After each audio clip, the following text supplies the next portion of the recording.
Welcome to the Revive, Thrive, and Optimize podcast. I'm Billy Weiss, compounding pharmacist and health and wellness expert.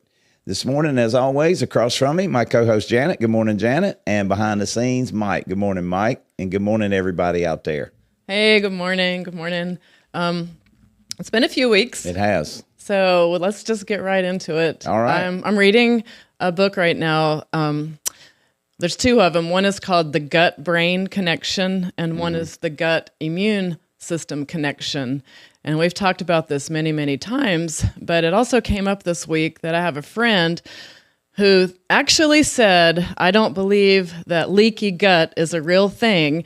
And my doctor says there's no such thing as leaky gut. So that got me investigating and going down the rabbit hole. And I have so many studies and journal entries and things like that I will post with the podcast after the show today. Leaky gut is a real thing, and it causes so many problems, and I want my friends to feel better. So please educate us on leaky gut. Well, Janet, I don't know, but there may not be a diagnosis code for leaky gut. Diagnosis code, what does that mean? Well, like doctors would code something, they have these diagnosis codes that they send to the insurance and stuff. And so maybe I don't know this. So if there's no diagnosis code and no medication for something, right, it just doesn't exist. And so that's my assumption of what her doctor probably means when he says that.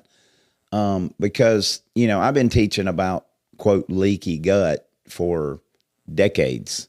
Probably 30 plus years now. I'm so glad, because when I learned it from you, I was able to take care of my arthritis and a lot of my gut issues and things that were going on. Well, we talk about how, I talk about all the time how 80% of the immune system is found in the gut, right? So you talked about gut immune connection in one of your book titles. Right. And I've always taught that the gut the gut is the second brain of the body. So there's your gut brain connection, right? They work together. And is it all connected by the vagus nerve that runs? A lot of it is connected by the vagus nerve, because the vagus nerve controls a lot of the stress, right? Mm-hmm. So that's why something like when you are teaching or doing yoga, that breathing, that stretching, that relaxes that vagus nerve, or it activates the vagus nerve to reduce stress. So, yes, the vagus nerve is a huge part of that connection from the neural part or the nervous part of the gut. Okay. When I say nervous, I don't mean nervous like we're nervous, but the nerve system of the gut up to the brain, and they communicate. And so it's a huge part when we have things like stress, okay, which is kind of originated through that vagus nerve, right? Mm-hmm. That stress can create inflammation. It does create more cortisol hormone. And all these things can create the lining of the gut to separate, which therefore causes leaky gut. Now, stress is not the only thing that can do it. Gluten is probably number one. Gluten found in almost every packaged product, but certainly bread is where you're going to find. And is it the gluten, or is it the glyphosate that's sprayed onto the wheat? I think it's and the grain. I think it's both. Okay. So there's some proteins in gluten that can create the issue, but what we find is our wheat, where the gluten comes from, unfortunately, is genetically modified. And so they can spray glyphosate on it, and it's not the way that it originally was. And so we create these I don't know the exact word I'm looking for, but we create these things coming into the gut that the body was not designed to recognize. And it can kind of blow holes in the gut. It does. It really, just think if you had a balloon and you filled it with water, it won't leak until you put a hole in it. And the gut is no different. And it really is, the balloon is the perfect analogy, because the gut lining is one cell thick. Really thin. So it's a really, really thin lining, like a balloon full of water. And so when things cause these leaks in the gut, or these tight junctions of the gut cells to pull apart, things are now leaking into the bloodstream that should not be there. And so the body recognizes that as an invader oftentimes, and we can create things like arthritis, any autoimmune. So if you think about if it's leaking into your bloodstream, then it's probably going to attack different people in different areas. Absolutely. So maybe Absolutely. one person's going to get lupus and someone else is going to get rheumatoid arthritis. Yes. And somebody else is going to get Crohn's and somebody else is going to get IBS and all these or different things. Yeah, I mean, or something else, or fibromyalgia or something else. So most of these Or things MS. Start from a gut issue. So, Janet, I mean, So what we eat matters. 100%. It says right here that the gut and brain are in constant bidirectional communication. The vagus nerve is the superhighway. 80 to 90% of signals travel from your gut to your brain. And that's because the vagus nerve is full of all this nervous system of ours. Yes. 500 million neurons lining the gastrointestinal tract. So they govern digestion, your mood, and your cognition. So you talk about mood, Janet, and how many times have you heard me teach? The serotonin is made in your gut. Serotonin, 90 to 95% of all serotonin is made in the gut, not in the brain. So the idea that these antidepressant drugs Or anti-anxiety, they hold the serotonin in the brain. They selectively, they're SSRIs, okay, selective serotonin reuptake inhibitors. So they block the serotonin cycle. Okay, coming from gut to your brain. Gut to the brain, and then in the evenings, the serotonin, the sun goes down, it gets dark, you convert it to melatonin. So they kind of just hold, the serotonin is not meant to be in the brain all the time, okay? It's this cycle, right? It's in and out from the gut. And so these selective serotonin reuptake inhibitors hold the serotonin there longer and longer and longer and longer. And so it's not, our brains are not designed for that. So does that mean that's why we see more suicide? Yeah. We see It's so sad. people who just, they don't care anymore. I mean, and that's one of the major side effects. And I think we did a podcast on this, we have. actually, how these drugs, They make you worse in the long run. The medical system gives them out like candy, but yeah, literally, they make people just, they don't care. They numb them. There you go. That's a great way to say it. They make them more depressed, and then they need more drugs or a higher dose of that drug. And then those drugs are also going back to tearing up your gut. Yeah. So when you understand that the gut-brain connection would cycle this serotonin to melatonin, and it's not just a constant zzz, right? I think a serotonin is just, I don't want to say lighting the brain up, but making the brain work, okay? And so you don't want that all the time. Wow, that just makes so much sense because, you want it to go in and out. But if you're taking, I would say, SSRIs or anti-anxiety or maybe even benzos, or all those doing there's the same SSRIs, there's SNRIs, there's benzos, there's all these different drugs that affect that system, yes. So we have to think, remember, when we talk about this, the body is, I always say, it's very simple in some ways, but God, it's very intricate in others, right? But the big picture is that a lot of different hormones play a role in the brain health. And serotonin is one of those hormones, right? And it's made in the gut primarily. So we need to remember that. So I always say, if somebody goes to the doctor, and you've heard me say this many times, if they're depressed, does anybody ever say, hey, how's your gut health? No, they don't.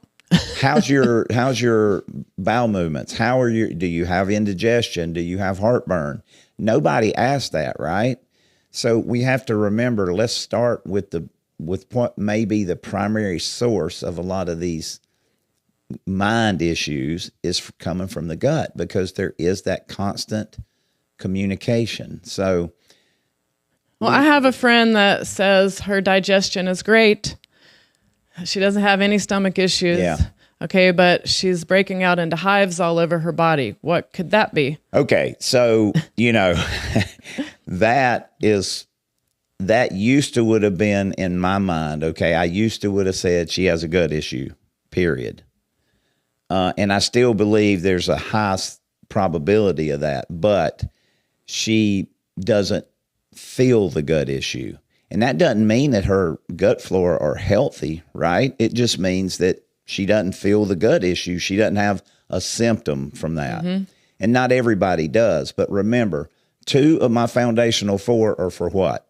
For your gut. The pre and probiotic, which we just call probiotic, and the digestive enzyme. So I've known for decades, again, that if we don't fix the gut, we're not going to fix anything. Right. So 2 of the 4, half of the foundations of my OptiU program are for the gut. I have doubled up in the evening and in the mornings on taking your probiotic because I had to be on antibiotics for tooth infection. Yeah. But what's also happened is that now my digestion, elimination, all of that is better than it's been in a long, long time. It wasn't bad, but just doubling up has really made a lot of difference. I just had a young lady call me and she said, hey, they put me on some antibiotics, and she sounded really sick. And she said, I really need some of your probiotics. And I said, okay, great. She understood, at least she understood, that she had to have the probiotic, especially while on the antibiotic, because she's been down this path of sick antibiotic, sick antibiotic, sick antibiotic. And I explained to her, I said, look, you're destroying your gut. It's not that the antibiotic's wrong, but you got to fix the gut or you're going to continue to need antibiotics. I don't think people realize that antibiotics, even just one course, can destroy your gut for years. It changes it permanently. It doesn't mean you shouldn't use antibiotic. It means you should try to reduce the need for them. But to get back to your friend with the rashes. Yeah. So I would have said it's a gut issue, and hands down, we would have probably stopped there. Now, I would say that if she took some of the most recent, quote, vaccinations out there, that could be a contributing factor. Wow. Because I have seen it. I've had people travel from distances that have had those shots that have had, one lady in particular, I remember, came from Western North Carolina. She had I'll never forget it. She had a rash all over her entire body and just could not figure it out.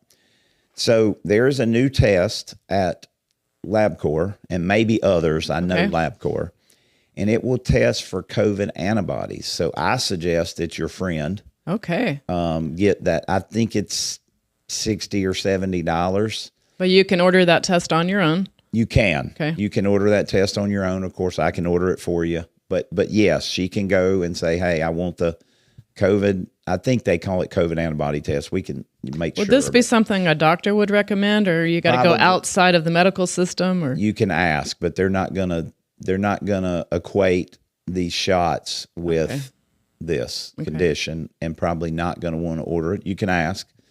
But remember, they're in denial about any of these vaccinations causing any issues because they're the ones who recommended them. So they're probably not going to send you to get a test that will show that you have this massive amount, or some people, and I've seen people with massive amounts of antibodies that had these vaccinations, and it seems that the more vaccinations they had, the more antibodies they have. And that can create inflammation, that can create gut issues, that can create blood clots, that can create all kinds of things. So now I feel bad that I told her it's absolutely your gut. Well, it still may be, Janet, but this test would rule that in or out. Yeah. But here's the thing that I have learned recently that I would have before said there's nothing you can do to really get rid of these antibodies. Because and the reason we care about the antibodies, by the way, is because the antibodies would be correlated with how much spike proteins you have from those shots.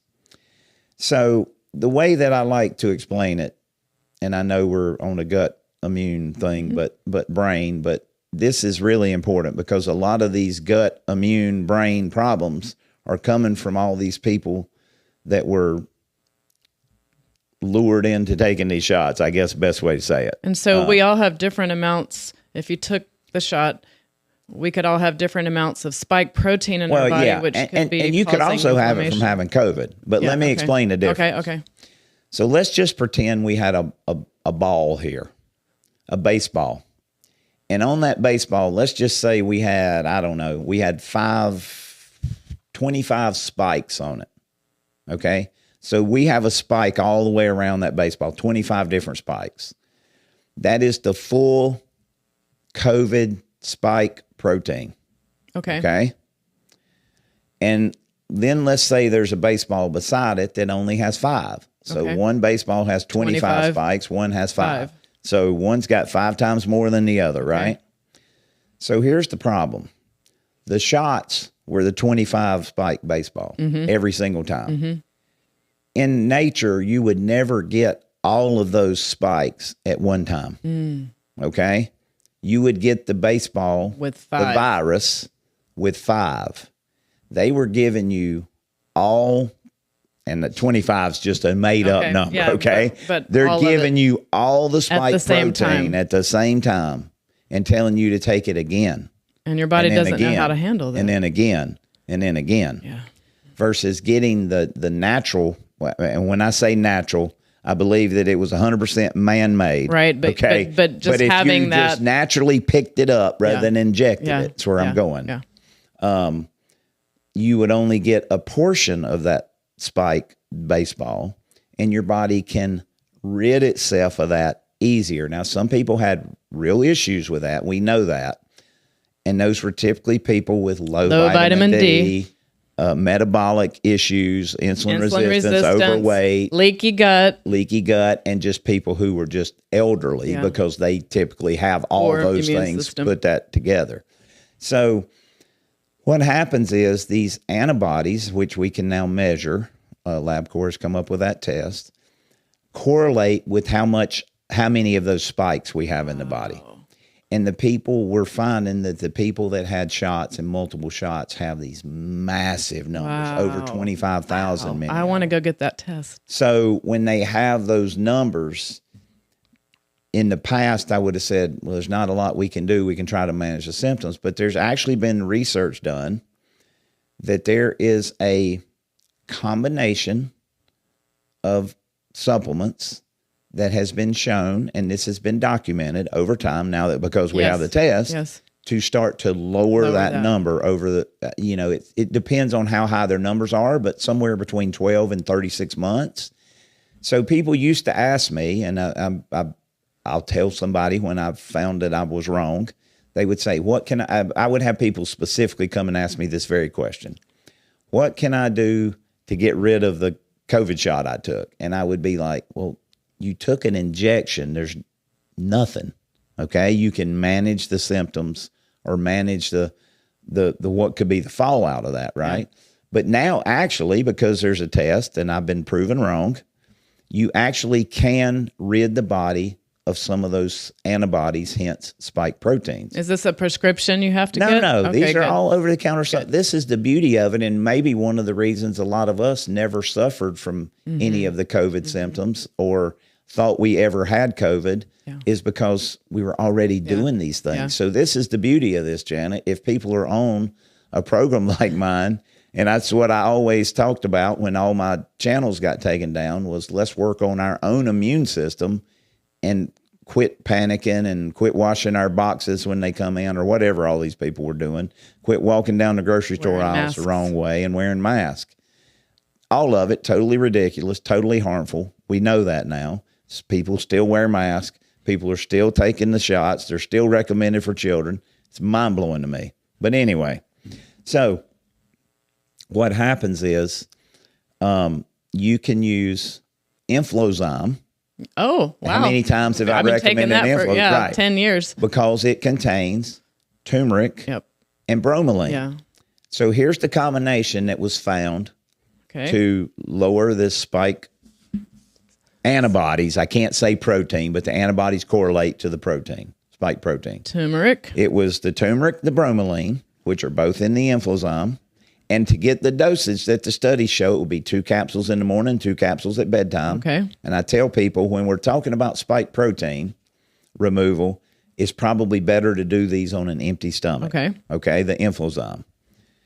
And that's great for inflammation and joint pain, and that's a great product. Here's the reason I recommend it so much. Yeah, I've had people cancel knee replacements. My husband takes it every single day. I've had people cancel He canceled shoulder surgery. Yes, I've had people cancel all these kind of things because it's such a powerful anti-inflammatory, or it's a combination of anti-inflammatories. Wow. Now, the other beautiful thing about that formula is that those ingredients that are in that formula are shown to reduce the risk of heart attacks. Number one killer in America for men and women over menopausal age, or started menopause.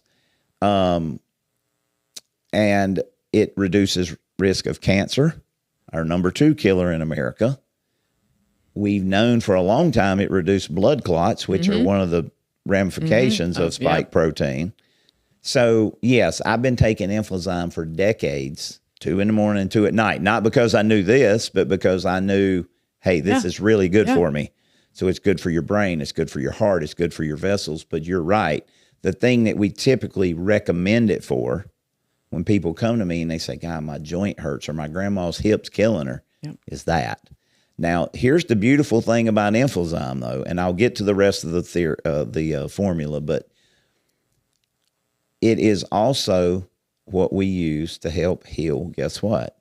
Leaky gut. Okay, now it all comes back around. Okay, so think about it.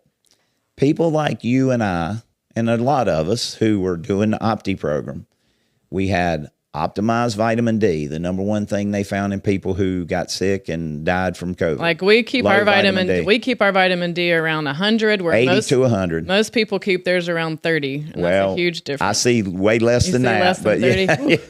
But yes, you're right. Most people are 30 or below. And you really want to be 80 or over. We are, I would say, we are metabolically efficient. Yes. We're not insulin resistant. And I can say that because we have blood work showing that our insulin is below 4 and our A1C is 5 or below. And I think they say 97% of American population is now insulin resistant. 97. Yeah. It's crazy, Jan. And people don't believe that they are because maybe they don't feel bad or they don't look fat. We were taking probiotics, 80% of our immune system. We were taking the OptiU digestive enzyme. Is made in our gut. Immune system. We were taking Inflozyme. Yes. Right? Bromelain and turmeric. For our joint pain and all that. Yeah. So if we were exposed to the spike protein, to COVID, and got spike protein, our body's already got the things that it needs to say, hey, let's get rid of this, right? I'm taking vitamin C, my Super C every day. Yeah. So, I mean, all these things, the magnesium, right, was a huge part of our, quote, immune protocol. Right, because magnesium makes the energy in our cells and it helps it absorbs vitamin D more efficiently. Yes. So, yeah, there's all these things that they work in harmony. So, Inflozyme, 2 capsules in the morning, 2 capsules at bedtime. I say best on an empty stomach. There's nothing in the study about that. Okay, that's Billy's opinion because I want those enzymes to go find that spike protein. Right. An empty stomach makes that, I think, easier. And then nattokinase. Yeah, I take that every day. That's where I'm going with this. So nattokinase is a natural blood thinning agent that we've known about forever because the Japanese people use a lot of it. Now remember, the Japanese people smoke at a much higher rate than we do, and they die at a much lower rate of heart disease and heart attacks than we do. As a matter of fact, they have some of the longest lifespan in the world, and they smoke and more. They do. I used to live in Japan, and everybody smoked cigarettes. Yeah, and I understand the rates of smoking there are still much higher population-wise than they are here. So the good news for people that I did not know before, but I do know now, and I'm glad to be able to tell people, is Inflozyme, 2 capsules twice a day. Now, the nattokinase dose, if you have spike protein, if you have high antibodies in the test, is not 2 a day, which our normal dosage would be 1 capsule twice a day. Doesn't matter with or without food. But if you get this test and it says you have a lot of the antibodies. Especially if you're if you're over 25,000, you have to go to 4 nattokinase a day. I will post this when I post the link to the podcast. I'll post what that product looks like, and I'll post the dosage. Yeah, so the Inflazyme is 2 twice a day. Okay. And the nattokinase, if you have I would say a number above 10,000, but certainly above 25,000, that's as high as it will measure. Okay. If it's above 25, we just know it's above 25. Yeah. And that is puts you at a very high risk for complications. But the number one complication that would be the most likely to end our lives would be the blood clot and then the myocarditis. Wow. So the heart issues. Right. So we can, though, all that was a long-winded way of saying your friend could potentially have high spike protein or high antibody levels, which correlates with the spike protein. Now, and if you have leaky gut and high spike protein antibodies, then think about it, Janet. If you have high spike protein, which is inflammatory, which is causing your blood to clot more, you're automatically probably stretching the gut lining, tight junctions in the gut. And so, yes, it just all correlates now with leaky gut. So the thing is, your friend more than likely, despite what her doctor says, has leaky gut, and she may have spike proteins, but guess what? Those would be contributing to more leaky gut. He's blowing my mind. So remember, because this is really important for people to understand, skin conditions are almost always from the gut. You can use all the cortisone cream you want. You can take all the fancy prescription creams. You can take the prednisone dose packs. You can take the Sterapred DS. Are they just a Band-Aid? It's just covering it up. And it's going to come back. It's just covering it up. We got to fix the gut. Yeah. Hence why, I mean, again, I hate to keep preaching it, but that's the reason that I developed the OptiU Foundational 4. And, you know, and you developed that how long ago? 80%, decades. Yeah. I mean, we're just covering the basics with those 4. We're going to avoid 80% of all these issues. That's what I always tell people. We'll avoid 80% of all these things if we'll just do those 4 supplements every single day. I can't, tell you how grateful I am that I got to meet you at the time that I met you. And also I'm grateful that I was sick enough that my mind was open enough to really want to learn, because a lot of people they don't want to learn. They've got their blinders on. They just want to eat their roll at dinner. Well, Jan, eating a roll at dinner is fine, but if they're gonna do that, knowing that it's creating leaky gut or whatever for them, let's at least give them the right. Let's get them to at least agree to take the right supplements to help offset that, right? And so, when you talk about that open mind versus the closed mind, here is my biggest complaint, or one of my biggest complaints. Right? I teach everybody, and this is the tagline of it all: be the CEO of your own health. Yes.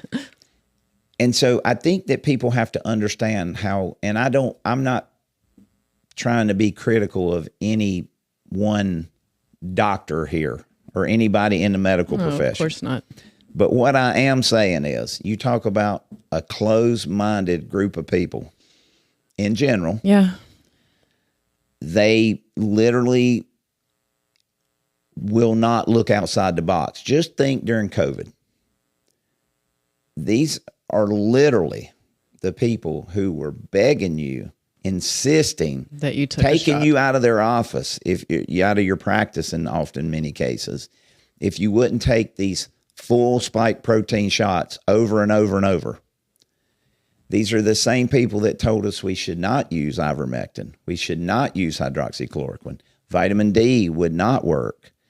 These are the people that mandated remdesivir when you were in the hospital. They mandated ventilators when you were in the hospital. They mandated you could not have supplements when you were in the hospital, not if they knew about them. And so they are still, in some cases, recommending these things. So we have to understand that they seem to be closed-minded. And if there's not a drug for it, they're not open to even discussing what it could be, like leaky gut, right? Okay, there's not a diagnosis code maybe. Fine. Do people suffer from leaky gut all the time? I don't care if there's it's just...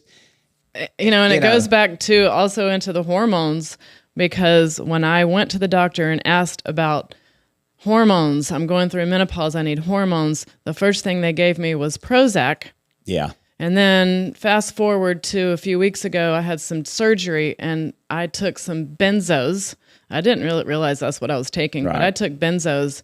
And for an entire 2 weeks, I could have cared less about anything. I was numb. They stay in your system quite a while. Some of them are longer acting. And so if you're taking SSRIs, I understand, or benzos, that numbness or that you don't care. Indifference. Yeah, you don't care or you don't connect the dots. And so I just hope people can wake up and feel better. And my desire is not that I'm trying to be a know-it-all and teach this stuff. I truly want to have the energy to play with my grandkids. Yeah. And I know that my friends want the energy and the lifespan to play with their grandkids. Well, and Janet, I talk about this a lot.